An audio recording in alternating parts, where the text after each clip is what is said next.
Hello, fam. Hello, fam. Hello, fam. It is yours truly, G. Cole, and we're here with another video. This is the Sanatorio Duran, atop Cartago, right? Right near the Cartago.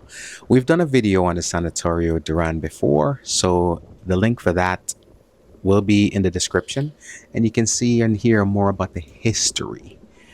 Today I'm back with some friends.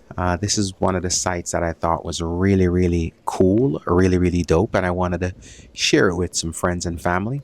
So we are here again. You's a madman, you know? This is white people things, man. Can't lie, it's very entertaining to me to just observe folks, and you do realize that, there's truly folks that are superstitious, and there are truly folks that are just a little creeped out by certain things, both of which are normal.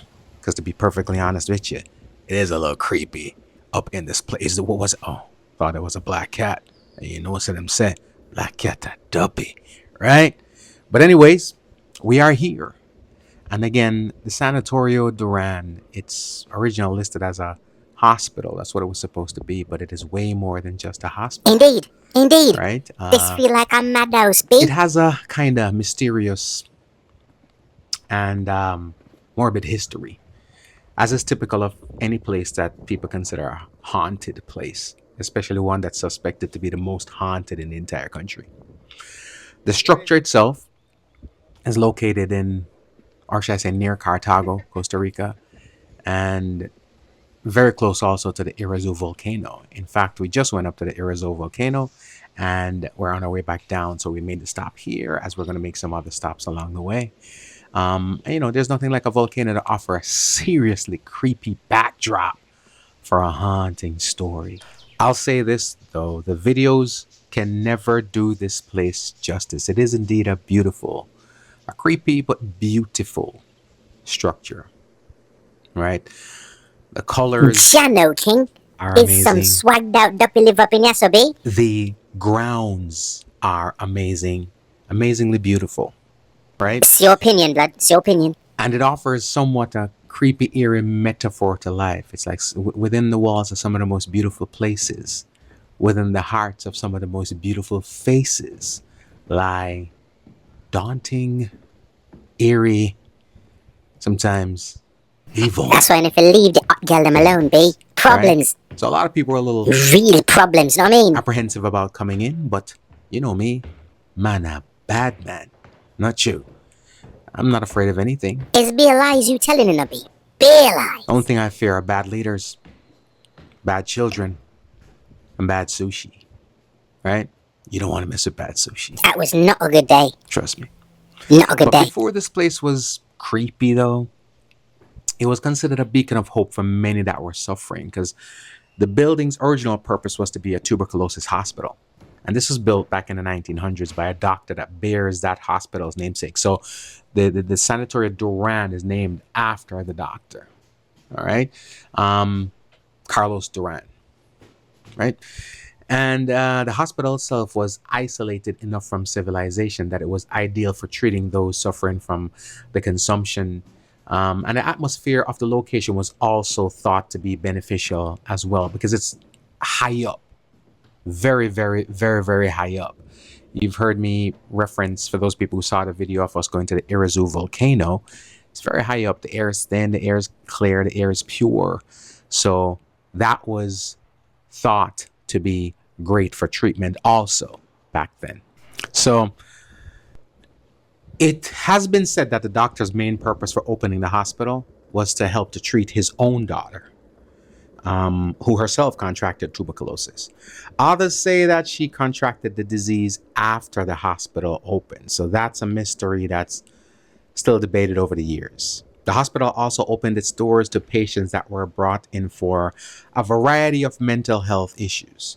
That also was thought to have been from some era beginnings also. So in total, it is said that the hospital's main showrunners were the Sisters of Charity of St. Anne, and they treated up to 300 patients at a time. The history alone is enough to induce stories of all kinds of hauntings from, patients that died there. Because the story is once you went to the hospital, that was it. You were never going to go back home, even though the intention or the written purpose was that you were going there for treatment. But it was said that once you went there for that treatment, you were not going back home. As we go through the grounds, you see again beautiful landscape picture. So it was huge, a huge property that people were able to, you know, plant stuff and pretty much set up a whole full life. You see the bathrooms here, a lot of shower stalls, bathroom stalls, and a lot of, to maintain. So people weren't necessarily expected to go home. I don't know, though, if those people knew that when they got there. That I don't know, right? But who knows? But, and as with a lot of the other places we've visited, for example, El Miro ruins back in Jaco, down in Jaco, there's a lot of graffiti. So I guess a lot of folks are into graffiti, and some people don't like graffiti. They'll look at it like displacement and, it's ruining stuff. But Yo, B, hold on, second, B. Whoa. Hold on. I hear something. I don't know what is. Yo, Whoa. is one of the duppy them pusher, B. Is one of the duppy them pusher that don't want you to film, yo. But I think of it as art. Because to be honest with you, like the ruins just here, the colors do make the walls pop. And I think it diminishes some of the eerie feeling. And maybe that's just because it gives it a modern touch. Yo, so you're just gonna act To an like otherwise like that never happened, eerie B. and ancient, so to speak, environment. Me going in the As we walk out into these beautiful grounds and see what's going on. But when you think about it, if the graffiti and all those colors weren't on the walls, it would just be abysmal, dark, dreary, more creepy, eerie place to be in. So I do think that the graffiti helps, right? Take the camera from me, B. So, me gone in it. like I said, the history alone is enough to induce all kinds of stories of hauntings, a serious disease, personal tragedy, the remote location itself, mentally ill patients, and nuns. Even though nuns serve as what they are, nuns gotta creep people out, So there's tons and tons of ghost stories. You hear about a lot of things happening here. But by the early 1960s, the threat of tuberculosis had passed, and there was no longer a need for the specialized hospital. So the patients that were in the hospital were for treatment of mental illnesses were moved to the bigger hospitals that had sprung up as, treatment centers across the country. And after the hospital shut down, the building was used as an orphanage and a prison, again, lending to the eerie stories. And, the orphanage, the prison, like I said, helps at a haunting because most of these places, if people died, them send me nothing gonna work with Jonah King. Nobody knew. But I didn't And listen. when people went there for treatment, they didn't go back home. The building was operational for an additional 10 years after the hospital shut down. And again, the stories of hauntings continued. This is the statue of Carlos Duran.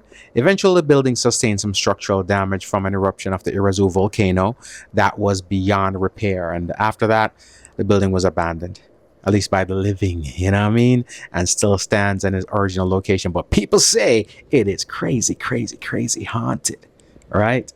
But as always, beautiful grounds. It's always the beautiful grounds that are haunted. It's always the beautiful people. And look at this, man. Beautiful flowers. He said the duppy them catch the woman them in the blood. The ghosts. But use a man. Plant beautiful flowers. They know horticulture, man. The ghosts know their flora and their fauna. And they know to keep it good. So come check it out. No. I think it's amazing. No. Makes for an amazing story. Listen, no, B. And it's just beautiful grounds and peaceful. My opinion, that is. Very, very, very, very peaceful. The Sanatorio Duran. One of my favorite spots to come and visit. You know, you're an idiot, though, King. I mean, he's a worse idiot if you follow you up in them thing, you know what I mean? B, it's not black people thing, this, King. Check it. One of these days, I might roll up in there and not come back out. These things Yo, lose my number, B. do happen. Don't call me for them thing again. But I'm going to see you guys again on the flip side with another video and some more stories to tell. Again, I'm just a Jamaican that's traveling the globe, learning about history that's not my own. And of course, sharing with you. I'll see y'all soon, man. Peace. Yo, I don't know what's wrong with you, King, but I ain't coming nowhere with you again, mate. I be a duppy up into this place, mate. I see a lady up in there moonwalk. I eel me up. She ain't got no feet. So I straight moon she a moon. I'm done, B.